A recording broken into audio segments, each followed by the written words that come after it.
بسم اللہ الرحمن الرحیم۔ السلام علیکم سامعین، یہ کاشان بصیرت کا آڈیو بک سیشن ہے جہاں پہ ہم مستند کتابوں کا مطالعہ کرتے ہیں، اور آج کل میں اور آپ جس کتاب کو پڑھ رہے ہیں اس کا نام ہے نقوش عصمت، جس کے رائٹر ہیں علامہ سید ذیشان حیدر جوادی۔ ہم نے پچھلی آڈیو میں پیج نمبر 407 کے پہلے پیراگراف کے اوپر تک پڑھا تھا، اور اس میں ہم اس حوالے سے آج کل امام علی رضا علیہ السلام کے بارے میں پڑھ رہے ہیں۔ تو آئیے آگے چلتے ہیں، جس کا جو کہ ٹاپک ہے اور ہیڈنگ ہے مسئلہ ولی عہدی۔ اس کو پڑھتے ہیں۔ امام علی رضا علیہ السلام کی زندگی کے تمام واقعات میں سب سے زیادہ اہمیت مسئلہ ولی عہدی کو حاصل ہے، اسی لیے علماء اعلام نے عام طور سے اس مسئلے کو قابل بحث قرار دیا ہے اور اس کے اسباب پر اجمالی یا تفصیلی طور پر روشنی ڈالی ہے۔ یہاں اس مقام پر بحث کی تفصیلات میں داخل ہونے سے پہلے ایک امر کی طرف توجہ دلانا بہت ضروری ہے، جس کو عام طور سے نظر انداز کر دیا جاتا ہے کہ معصومین علیہم السلام کی زندگیوں میں چند مواقع اور مراحل ہیں جن کے بارے میں دور قدیم سے بحث ہوتی چلی آ رہی ہے اور آج تک اس سلسلے کی بحث جاری ہے، جبکہ ٹھیک اسی قسم کے دوسرے مسائل ہیں جن کو زیر بحث نہیں لایا گیا ہے، حالانکہ ان کی اہمیت بھی زیر بحث کے مسائل سے کسی طرح کم نہیں ہے۔ مثال کے طور پر صلح حدیبیہ، صلح امام حسن علیہ السلام، جنگ بندی صفین، تعداد ازواج امام حسن علیہ السلام، عدم قیام امام صادق علیہ السلام، ولی عہدی امام رضا علیہ السلام وغیرہ سے برابر بحث کی جاتی ہے، اور اس کے متوازی مسائل غزوات پیغمبر قیام امام حسین علیہ السلام، مجاہدات مولا کائنات جیسے مسائل کو اس قدر اہمیت نہیں دی جاتی، اور شاید اس کا سب سے بڑا راز یہ ہے کہ معصومین علیہ السلام کے بارے میں ایک عام عقیدہ تمام عالم اسلام بلکہ عالم انسانیت میں یہ پایا جاتا ہے کہ یہ باطل سے برسر پیکار تو ہو سکتے ہیں لیکن باطل سے اتفاق رائے نہیں کر سکتے، اور یہی وجہ ہے کہ جہاں پیکار اور اختلاف کا ذکر آتا ہے وہاں بحث رک جاتی ہے کہ یہ کام مطابق اصول انجام پایا ہے، اور جہاں اتحاد و اتفاق کی بو آتی ہے وہاں بحث شروع ہو جاتی ہے کہ سرکار دو عالم نے کفار سے کیوں کر صلح کر لی، اور امام حسن علیہ السلام کا حاکم شام سے کس نقطے پر اتفاق ہو گیا، یا مولا کائنات نے تحکیم کا فیصلہ کس طرح تسلیم کر لیا، یا امام حسن علیہ السلام جیسے مرد باخدا نے متعدد شادیاں کس طرح کر لیں، ان بریکٹ یہاں لکھا ہے یہ فرض صحت روایت، یا امام جعفر صادق علیہ السلام نے حالات سے سازگار ہوتے ہوئے بھی اپنے حق کا اعلان کیوں نہیں کیا، یا امام علی رضا علیہ السلام نے ایک ظالم اور بے دین حکومت کا عہدہ کس طرح قبول کر لیا۔ اور یہ بات در حقیقت ائمہ طاہرین کی عظمت کردار کی ایک نشانی ہے کہ ان کے بارے میں یہ عقیدہ عام ہے کہ وہ باطل سے برسر پیکار ہوتے ہیں، ہم رنگ اور ہم آہنگ نہیں ہوتے، اور خود امام رضا علیہ السلام نے بھی ولی عہدیے کے موقع پر اسی نقطے کو نگاہ میں رکھا تھا کہ اس سے وہ عام جذبہ یا عقیدہ مجروح ہوگا جو ہم اہل بیت کے بارے میں پایا جاتا ہے اور جو واقعاً ہماری عصمت و عظمت کا راز ہے۔ لہٰذا آپ نے ولی عہدی پانے کے فوراً بعد اظہار مسرت اور شکر خدا کے بجائے بارگاہ احدیت میں معذرت کی کہ پروردگار جس طرح یوسف علیہ السلام نے حالات کے پیش نظر عزیز مصر کا عہدہ قبول کر لیا تھا، اسی طرح میں نے اس ولی عہدی کو قبول کیا ہے، ورنہ میں کسی ظالم کا عہدہ قبول کرنے کے لیے تیار نہیں ہوں اور یہ میرے امکان کی بات نہیں ہے۔ واضح رہے کہ ولی عہدی کی بحث میں دو طرح کے رجحانات پائے جاتے ہیں، بعض لوگ مامون کے طرفدار ہیں تو انہیں مامون کے کردار کی صفائی دینا ہے، اور بعض لوگ امام رضا علیہ السلام کے عقیدت مند ہیں تو انہیں امام کے اقدام کی بنیاد تلاش کرنا ہے۔ مامون پرست لوگوں میں عصر حاضر کے مشہور مورخ احمد امین وغیرہ نے اس واقعے کے بعض اسباب کو یوں واضح کیا ہے کہ اب یہ پوائنٹ دیے ہوئے ہیں، 3 پوائنٹ ہیں۔ پہلا، مامون امام رضا علیہ السلام کو منظر عام پر لا کر ان کی حقیقت کو بے نقاب کرنا چاہتا تھا کہ ائمہ اہل بیت سماج سے الگ رہتے ہیں تو ان کے چاہنے والوں کو ان کی عظمت و عصمت اور ان کے تقویٰ و تقدس کے بارے میں پروپیگنڈا کرنے کا موقع مل جاتا ہے اور ان کی شخصیت کو بے مثل و بے نظیر بنا کر پیش کر دیتے ہیں۔ مامون نے چاہا کہ انہیں منظر عام پر لے آیا جائے تاکہ لوگ ان کی حقیقت سے باخبر ہو جائیں اور انہیں بھی اندازہ ہو جائے کہ نظام حکومت سنبھالنے کے بعد انسان اس تقدس کی زندگی نہیں گزار سکتا۔ نمبر 2، فضل بن سہل جیسے افراد خراسانی ہونے کی بنا پر امام رضا علیہ السلام اور عام اہل بیت سے خاص عقیدت رکھتے تھے، اور مامون کو یہ خطرہ تھا کہ یہ افراد کسی وقت بھی بغاوت کر سکتے ہیں، لہٰذا انہیں خوش کرنے کے لیے امام رضا علیہ السلام کو ولی عہدی کا عہدہ دے دیا جائے۔ نمبر 3، مامون معتزلی عقیدے کا آدمی تھا اور اعتزال بڑی حد تک تشیع سے قریب تر ہے، لہٰذا اس نے افکار میں تشیع سرایت کر گیا اور اس نے امام الشیعہ اور ولی کو ولی عہد مملکت بنا دیا۔ اس کے بعد خود مامون کے تشیع پر حسب ذیل دلائل قائم کیے گئے۔ آئیے ان دلائل کو پڑھتے ہیں جو کہ الف بے جیم دال ہے اور واو کی صورت میں ہیں۔ الف، مامون حضرت علی علیہ السلام کی افضلیت کا قائل تھا اور وہ اس سلسلے سے لوگوں سے بحث بھی کیا کرتا تھا۔ ب، مامون امام رضا علیہ السلام سے لوگوں کے مناظرے کراتا رہتا تھا تاکہ ان کی فضیلت کا علم تاکہ ان کا فضل اور شرف ظاہر ہو سکے اور لوگ ائمہ اہل بیت کی افضلیت کے قائل ہو جائیں، اور اسی بنیاد پر کمسنی کے باوجود امام محمد تقی کا مناظرہ یحییٰ بن اقسم جیسے شورۂ آفاق عالم اور قاضی سے کرا دیا۔ جیم، مامون قرآن کو مخلوق تسلیم کرتا تھا اور یہی ائمہ اہل بیت کا عقیدہ تھا۔ دال، مامون متع کو جائز سمجھتا تھا اور یہ بات مذہب شیعہ کے خصوصیات میں ہے۔ ہے، مامون نے فدق کی واپسی کا اعلان کر دیا تھا جو فدق کے حق زہرا تسلیم کرنے اور خلیفہ اول کے غصب کرنے کے مترادف تھا۔ واو، مامون نے اپنی ایک بیٹی کا عقد امام رضا علیہ السلام سے کر دیا اور دوسری کا عقد امام جواد سے کر دیا، جو اس بات کی علامت ہے کہ اسے ائمہ اہل بیت سے خاص عقیدت حاصل تھی۔ ان دلائل کے تفصیلی جائزے کے لیے ایک مکمل کتاب درکار ہے۔ اجمالی طور پر یہ صرف یہ کہا جا سکتا ہے کہ مامون کی طرف سے ولی عہدے کی پیشکش خود تشیع کی بنیاد کے خلاف ہے کہ تشیع ائمہ طاہرین کی حکومت اور مولائیت کے اعتراف کا نام ہے۔ تشیع میں دوسرے کے حاکم اور ان کے ولی عہد ہونے کی کوئی گنجائش نہیں ہے، اور یہی وہ بات ہے جو خود امام رضا علیہ السلام نے فرمائی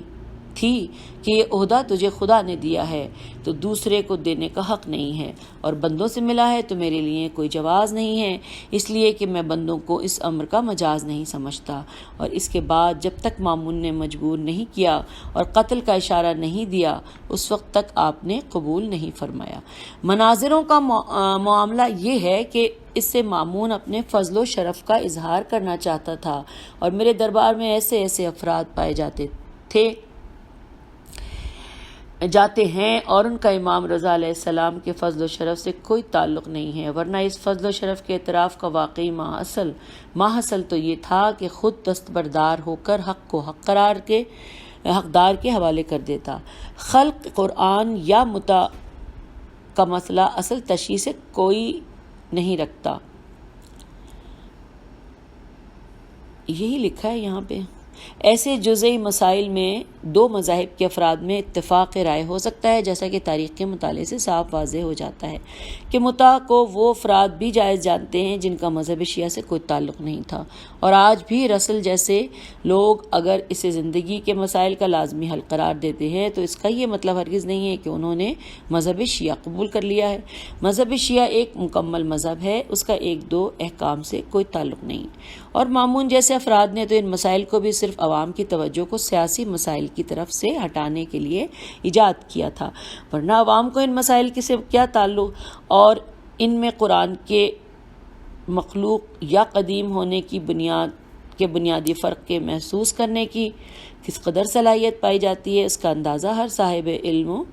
اطلاع کر سکتا ہے۔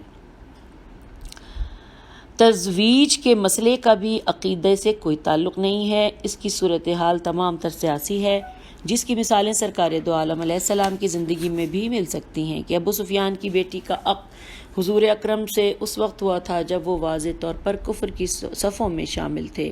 اور کسی نفاق کا بھی سلسلہ نہیں شروع ہوا تھا۔ پھر ایک گھر کی دو بیٹیوں کا باپ اور بیٹے سے عقد کرنا، اور وہ بھی سن و سال کی بے پناہ تفاوت کے ساتھ، یہ شادی کی عمر کا لحاظ کیے بغیر خود اس امر کی دلیل ہے کہ یہ اقدام ایک سیاسی حیثیت کا مالک ہے اور اس کا عقیدہ یا عقیدت سے کوئی تعلق نہیں ہے۔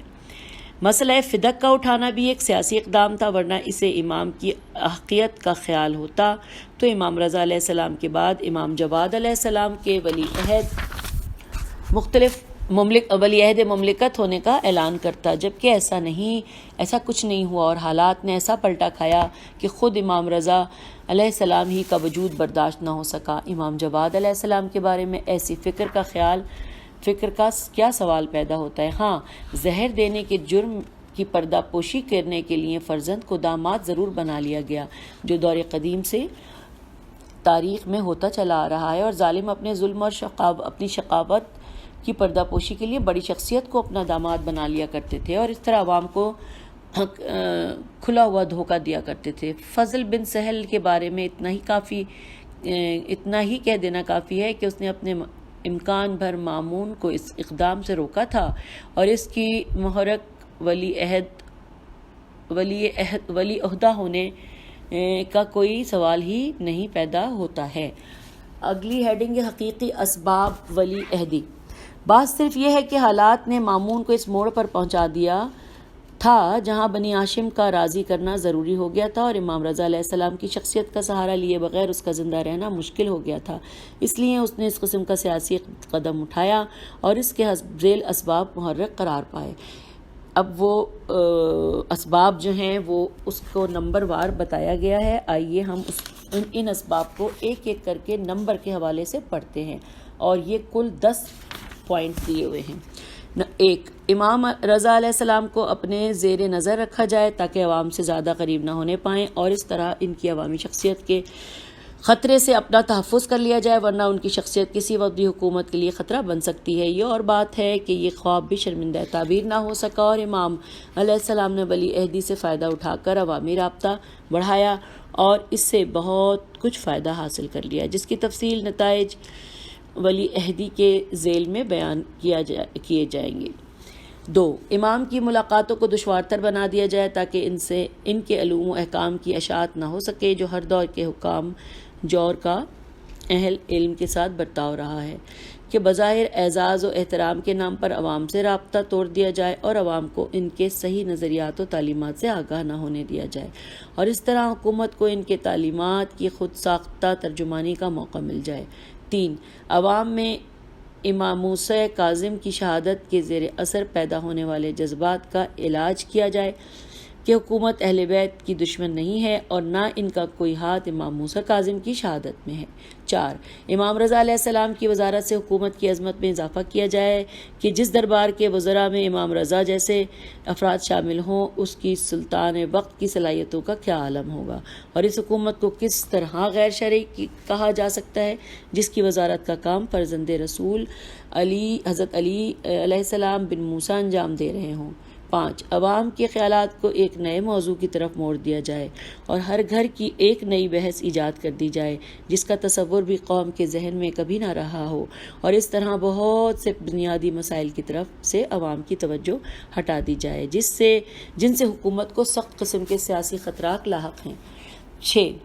عوام میں یہ احساس پیدا کرا دیا جائے کہ حکومت مصالح امت کے بارے میں اس قدر مخلص ہے کہ اپنے بھائی کو قتل کرا کے باہر کے افراد کو ولی عہد بنانے کے لیے تیار ہے، جو اس امر کی واضح دلیل ہے کہ مامون اپنے گھر میں حکومت نہیں رکھنا چاہتا ہے، امت اور ملت کو فائدہ پہنچانا چاہتا ہے، چاہے وہ گھر کے افراد سے حاصل ہو یا باہر کے افراد سے۔ 7، علویین کی طرف سے اٹھنے والی انقلابی آوازوں اور تحریکوں کا دبانا اس امر پر موقوف ہو گیا تھا کہ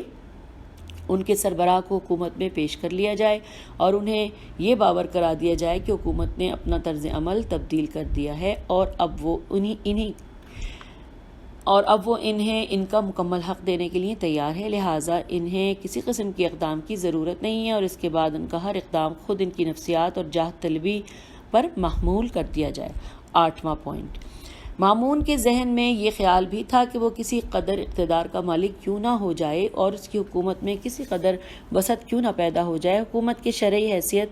بہرحال اس بات پر موقوف ہے کہ رسول اکرم صلی اللہ علیہ وآلہ وسلم کے خاندان کی عظیم ترین شخصیت اس حکومت کی تائید کرے اور وہ نظام حکومت میں شامل ہو جائے، ورنہ فرزند رسول اکرم صلی اللہ علیہ وآلہ وسلم کی تائید کے بغیر کوئی اس حکومت کو صحیح معنوں میں اسلامی حکومت کہنے کے لیے تیار نہ ہوگا۔ اور مامون کی دلی خواہش یہی تھی کہ اس کی حکومت کو شرعی حکومت کہا جائے، اور اس قسم کا عیاش اور اوباش بادشاہ نہیں تھا جو بہرحال کرسی پر قابض رہنا چاہتا ہو، چاہے اس کی حیثیت کتنی ہی غیر شرعی کیوں نہ ہو۔ اس طرح کی حکومت کسی وقت بھی اسلامی جذبات کا شکار ہو سکتی ہے، اور یہ احساس در حقیقت وہی احساس تھا جو ابتدا سے خلفائے اسلام کے ذہن میں رہا ہے، اور جس کی بنا پر مولا کائنات اور امام حسین علیہ السلام سے بیعت کا مطالبہ کیا گیا تھا کہ اس کے بغیر حکومت شرعی کہے جانے کے قابل نہیں ہو سکتی ہے۔ یہ اور بات ہے کہ اس سے پہلے والوں نے بیعت کا مطالبہ کیا تھا اور اس کا حشر دیکھ چکے تھے، اس لیے مامون نے اس مطالبے کو ایک حسین شکل دے دی کہ انہیں غلام بنانے کے بجائے حاکم یا شریک حکومت بنا لیا جائے، کہ اس طرح مقصد بھی حاصل ہو جائے گا اور آل رسول صلی اللہ علیہ وآلہ وسلم کو غلام بنانے کا الزام بھی عائد نہیں ہوگا۔ امام علی رضا علیہ السلام اسی نکتے کے پیش نظر ولی عہدی میں یہ شرط رکھ دی تھی کہ میں امور مملکت میں کسی طرح کی مداخلت نہیں کروں گا اور کوئی کام میرے نام پر نہیں ہوگا۔ یہ اور بات ہے کہ مجھ سے کوئی مشورہ لیا جائے گا تو میں صحیح مشورہ ضرور دوں گا کہ یہ تاریخ امامت میں ہر علی کا طریقہ کار رہا ہے،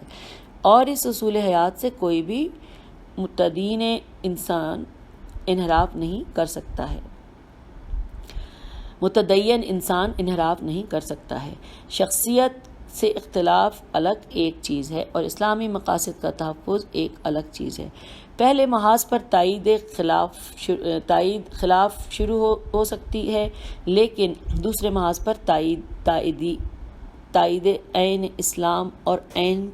تدین ہے۔ نمبر 9، مامون بنی فاطمہ کو حکومت میں شریک کر کے ایک طرف اپنی حکومت کو علویین کے انقلاب میں اور ان کے احتجاجی اقدامات سے بچانا چاہتا تھا، اور دوسری طرف بنی عباس کے خون کا تحفظ کرنا چاہتا تھا کہ ملک میں احتجاجی تحریکات تیزی سے بڑھ رہی ہیں اور علویین کے انقلابات روز افزوں ترقی کرتے جا رہے ہیں۔ اس طرح اگر اختلاف برقرار رہا تو بنی عباس حکومت کی حمایت کرنے پر مجبور ہوں گے اور اس کے نتیجے میں علویین کی تلواروں کا نشانہ بن جائیں گے، اس لیے کہ ہر شخص سرکاری حفاظتی انتظامات میں نہیں رکھا جا سکتا اور ہر شخص کے لیے حفاظتی دستے نہیں فراہم کیے جا سکتے، اور نہ وہ خود اپنے دفاع کی طاقت رکھتا ہے۔ نمبر 10، مامون بنی عباس کو بھی متوجہ کر دینا چاہتا تھا کہ اگر امین کی حمایت کے نام پر کوئی آواز اٹھائی گئی اور آپس میں اختلاف پیدا کیا گیا تو میں علویین کو اپنے ساتھ لے کر ان کا قلقمہ بھی کر سکتا ہوں اور آخر میں حکومت علویین کے حوالے بھی کر سکتا ہوں، جس کے بعد بنی عباس قیامت تک اقتدار کے خواب ہی دیکھتے رہیں گے۔ ان تمام، اور یہاں پہ یہ اسباب جو 10 تھے سامعین وہ ختم ہو گئے، اب آگے چلتے ہیں۔ ان تمام اسباب کے پیش نظر مامون نے یہ طے کر لیا کہ امام علی رضا علیہ السلام کو حکومت میں شامل کر لیا جائے اور بیک وقت ان کے تمام فوائد کو حاصل کر لیا جائے، اور اسی بنیاد پر اس نے امام رضا علیہ السلام کو مدینے سے مرو طلب کیا۔ امام علیہ السلام بھی ان تمام سرکاری مسالے سے بخوبی واقف تھے اور آپ کسی قیمت پر نہیں چاہتے تھے کہ آپ کے کسی عمل سے بھی کسی ظالم کو ادنا فائدہ پہنچ سکے، کہ اس طرح اپنا شمار بھی ظالموں کے معاونوں اور مددگاروں میں ہو جائے گا، جس کے جواب دہی روز قیامت انتہائی شدید ہے۔ چنانچہ آپ نے بھی مکر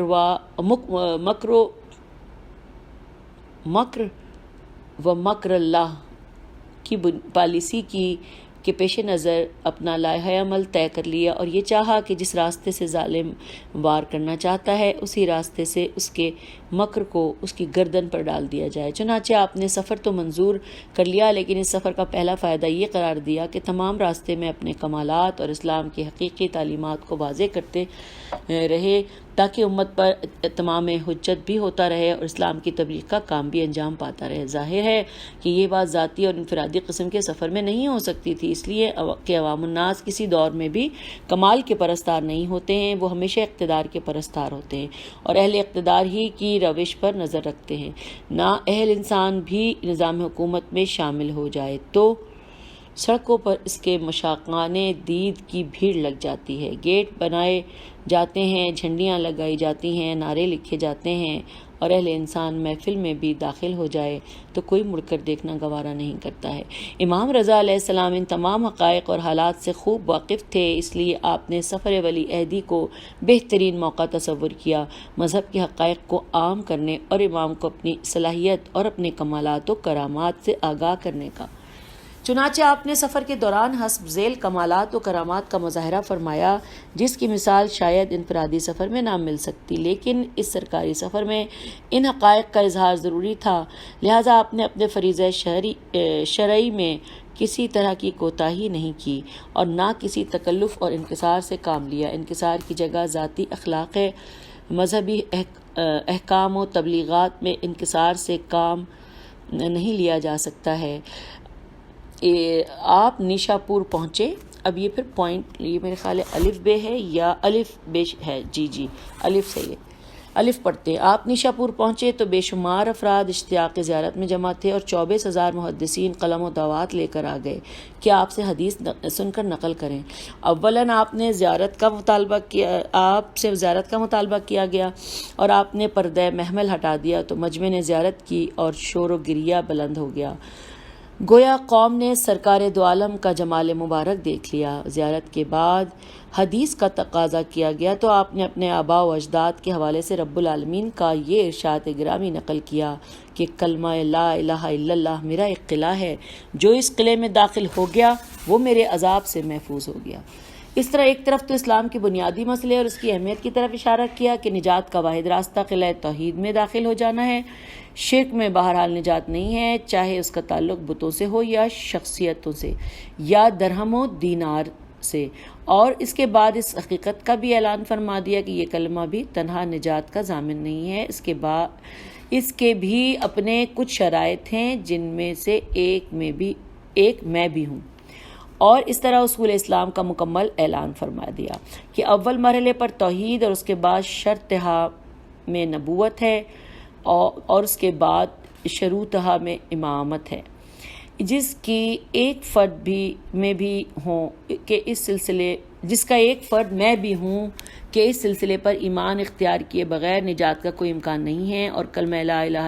الا اللہ کسی اخروی فائدے کا وسیلہ نہیں ہے۔ ظاہر ہے کہ اس قسم کا اعلان ایک ایسی شخصیت کی طرف سے جسے ولی عہد مملکت بنایا جا رہا ہے، سرکاری اعتبار سے بھی انتہائی اہمیت کا حامل ہے، اور امام علیہ السلام نے راستے ہی میں وضع کر دیا کہ میری امامت کے اقرار کے بغیر کوئی اسلام مکمل نہیں ہے، چاہے امت اور عوام کے دخل میں ہو یا حکام اور خلفائے اسلام کے دل میں۔ دوسری طرف امام نے قوم پر یہ بھی واضح کر دیا کہ میرے اسلامی معلومات ان راویوں کے ممنون کرم نہیں ہیں جن پر امت نے اعتماد کیا ہے اور جن کے ذریعے قوم نے اسلامی احکام حاصل کیے ہیں، اس لیے کہ یہ تمام راوی غیر معصوم ہیں اور ان میں بہرحال خطا اور غلطی کا امکان پایا جاتا ہے۔ میرا سلسلہ عصمت کا سلسلہ ہے اور جو میرے آباء و اجداد کا سلسلہ ہے، اور اس کی انتہا سرکار دو عالم پر اور پھر ان کے ذریعے جبرائیل و میکائیل لوح و قلم سے گزرتا ہوا رب العالمین تک پہنچ جاتا ہے، اور ایسے سلسلے کے ہوتے ہوئے انتہائی افسوسناک بات ہے کہ قوم ایک غیر معصوم سلسلہ روایت پر اعتماد کرے اور معصوم سلسلے کو نظر انداز کر دے۔ خراسان پہنچ کر آپ نے وضو کے لیے پانی طلب فرمایا، قوم کے پاس پانی موجود نہیں تھا تو آپ نے ایک چشمہ جاری فرما دیا، سبحان اللہ، جس کا سلسلہ مدتوں تک جاری رہا، اور یہ بھی قوم کے لیے ایک انتباہ تھا کہ ایسی صاحب کرامت شخصیت ہوتے ہوئے کوئی دوسرا شخص اسلامی حکومت و اقتدار کا اہل ہی نہیں ہو سکتا۔ شہر طوس میں نزول اجلال فرمایا تو دیکھا کہ وہاں کے لوگ سنگ تراشی کا کام کر رہے ہیں اور انہیں پتھر توڑنے میں بے حد زحمتوں کا سامنا کرنا پڑ رہا ہے، تو آپ نے رب العالمین کی بارگاہ میں التماس کی اور پتھر نرم ہو گیا، جس کے بعد قوم کے کاروبار میں سہولت ہو گئی اور آپ کی کرامت نقشے نقش بن گئی۔ دال قرینہ سناباد میں قبر ہارون کے قریب جا کر ایک خط کھینچ کر فرمایا کہ یہ میری قبر کی جگہ ہے، اور وہاں نماز بھی ادا فرمائی، اور قوم پر واضح فرما دیا کہ رب العالمین نے مجھے علم غیب سے نوازا ہے اور میں مستقبل کے حالات سے بھی باخبر ہوں۔ میرے لیے کوئی شے پردہ راز میں نہیں ہے، اور میرا قیاس مامون جیسے افراد پر نہیں کیا جا سکتا۔ اگلا ہے مرد وارد ہونے کے بعد مامون نے حکومت پیش کی، آپ نے انکار فرمایا۔ میں اس کو یہ دیکھ رہی تھی، دوبارہ یہاں سے پڑھتی ہوں۔ مرو جگہ کا نام ہے، مرو وارد ہونے کے بعد مامون نے حکومت پیش کی، آپ نے انکار فرما دیا کہ کوئی بھی علی علیہ السلام حکومت کا خواہش مند نہیں ہوتا ہے، اور دنیا کے ہر اقتدار سے بے نیاز ہی رہتا ہے۔ اس کے بعد اس نے ولی عہدہ کی پیشکش کی تو آپ نے فرمایا کہ جسے حکومت پسند نہیں ہے وہ ولی عہدے کو لے کر کیا کرے گا، لیکن اس نے کہا کہ اسے تو قبول کرنا ہی پڑے گا۔ تو آپ نے حالات کے خطرے کو دیکھ کر رضامندی کا اظہار فرما دیا، اور اس موقع پر 2-3 حقائق کا اعلان بھی فرما دیا۔ پہلی بات تو یہ ہے کہ میں امور حکومت میں دخل نہیں دوں گا، اور نسب و ازل کی ساری ذمہ داری خود مامون پر ہوگی۔ دوسری بات یہ ہے کہ اگر مجھ سے کوئی مشورہ لیا جائے گا تو مشورہ ضرور دوں گا، تاکہ حکومت مجھے کنارہ کش قرار دے کر مشوروں سے بے نیاز نہ بنا دے۔ تیسری بات یہ ہے کہ ولی عہدی کی ایک تحریر بھی ہونی چاہیے جس کا مضمون یہ ہوگا کہ چونکہ مامون نے ان حقوق کو تسلیم کر لیا ہے جس کا اقرار اس کے آباء و اجداد نے کیا تھا، لہٰذا میں ولی عہدی کو قبول کیے لیتا ہوں۔ اگرچہ علم جفر و جامع کا تقاضا یہ ہے کہ یہ امر منزل اتمام کو نہیں پہنچ سکتا، اس دستاویز پر آپ نے فضل بن سہل، یحییٰ بن اقسم، عبداللہ بن طاہر، ثمامہ بشر بن معتمر اور حماد بن نعمان جیسے نمایاں افراد سے دستخط بھی کرا لیے۔ نور الابصار۔ 6 رمضان 201 ہجری کو جلسہ ولی عہدی منعقد ہوا۔ 33,000 افراد نے امام کے ہاتھ پر بیعت کی۔ حکومت کا لباس بنی ہاشم کے احترام میں سبز کر دیا گیا، سکے پر امام علی رضا علیہ السلام کا نام کندہ کرا دیا گیا۔ مامون نے ام حبیب کا عقد امام علیہ السلام سے کر دیا، اور اس طرح ولی عہدی کو ہر وقت سے مستحکم بنا دیا، اور کوئی سیاسی حربہ اس کے استحکام کے بارے میں نظر انداز نہیں کیا، اور امام بھی اس بات پر مطمئن رہے کہ اس طرح قوم پر میری عظمت کا اظہار ہو رہا ہے، اور لوگ حق و باطل کو نہایت واضح طور پر پہچان سکتے ہیں۔ ولی عہدی کا ایک فائدہ یہ بھی ہوا کہ امام علیہ السلام کی آمد و رفت دربار میں شروع ہو گئی، اور آپ جب بھی آتے دربار نہایت درجہ احترام سے پیش آتے تھے اور پردہ اٹھا کر امام کو اندر لے آتے۔ لیکن ایک دن بنی عباس نے طے کیا کہ ان کا احترام نہ کیا جائے ورنہ لوگ تمام تر علویین کے ساتھ ہو جائیں گے۔ چنانچہ اب جو حضرت تشریف لائے تو کسی نے حجاب در اٹھانے کی زحمت نہیں کی۔ ادھر قدرت نے یہ انتظام کیا کہ ایک تیز ہوا چلی اور پردہ خود بخود اٹھ گیا۔ آپ اندر داخل ہو گئے اور باہر جاتے وقت پھر دوبارہ ایسا ہی واقعہ پیش آیا، جس سے قوم پر پھر نئے سرے سے یہ حجت تمام ہو گئی اور سب مثل سابق خدمت پر آمادہ ہو گئے۔ شواہد النبوہ۔ چند دنوں کے بعد عید کا موقع آ گیا۔ مامون نے ولی عہدی کو مزید واضح کرنے کے لیے حضرت سے نماز عید پڑھانے کی خواہش کی۔ آپ تیار ہو گئے اور بیت الشرف سے بالکل اس انداز سے برآمد ہوئے جس طرح سرکار دو عالم صلی اللہ علیہ وآلہ وسلم برآمد ہوا کرتے تھے۔ نہایت سادگی کا انداز، بندگی پروردگار کا عزم، نمایاں تکبیر کی آواز زبان مبارک پر، اور آپ کی آواز پر در و دیوار سے تکبیروں کی آواز۔ نتیجہ یہ ہوا کہ ایک شور محشر برپا ہو گیا اور فضل بن سہل نے فوراً مامون کو اطلاع دی کہ اگر آج نماز اور خطبہ مکمل ہو گیا تو حکومت تیرے ہاتھ سے نکل جائے گی۔ اور مامون نے فوراً کہلا بھیجا کہ فرزند رسول صلی اللہ علیہ وآلہ وسلم، آپ کو بہت زحمت ہو رہی ہے، آپ واپس تشریف لے آئیں، میں نماز پڑھا دوں گا۔ امام واپس چلے آئے، لیکن ولی عہدی کا واقعہ فائدہ حاصل ہو گیا لیکن ولی عہدی کا واقعی فائدہ حاصل ہو گیا کہ اس کے طفیل در دولت پر مسلمان جمع ہو گئے اور انہوں نے اپنی آنکھوں سے سرکار دو عالم کا انداز بندگی دیکھ لیا، جس کے بعد یہ موازنہ انتہائی آسان ہو گیا کہ اہل سیاست کا طرز بندگی کیا ہوتا ہے اور اہل دین و مذہب کا طریقہ عبادت کیا ہوتا ہے۔ تو ولی عہدی کا ایک فائدہ یہ بھی ہوا کہ مامون دربار میں آنے والے مختلف مذاہب کے علماء سے مناظرہ کرنے لگا اور ہر موقع پر حضرت کو طلب کرنے لگا کہ آپ لوگوں کے جوابات عنایت فرمائیں۔ چنانچہ آپ نے کبھی جاسلیق عالم نصارہ سے مناظرہ فرمایا اور کبھی راس الجالوت عالم یہود سے اور کبھی عالم مجوس اور سب کو شکست دے کر اسلامی تعلیمات و عقائد کا تحفظ بھی کیا اور قوم پر یہ بھی واضح کر دیا کہ تخت و تاج پر قبضہ کر لینا آسان ہے لیکن بساط علم و فضل پر قدم رکھنا آسان نہیں ہے۔ یہ صرف علی علیہ السلام کا حصہ ہے جو روز اول سے قدرت نے ان کے ساتھ وابستہ کر دیا ہے، اور ان کا کام امت کی مشکل کشائی اور اسلام کی وقار کا تحفظ ہے۔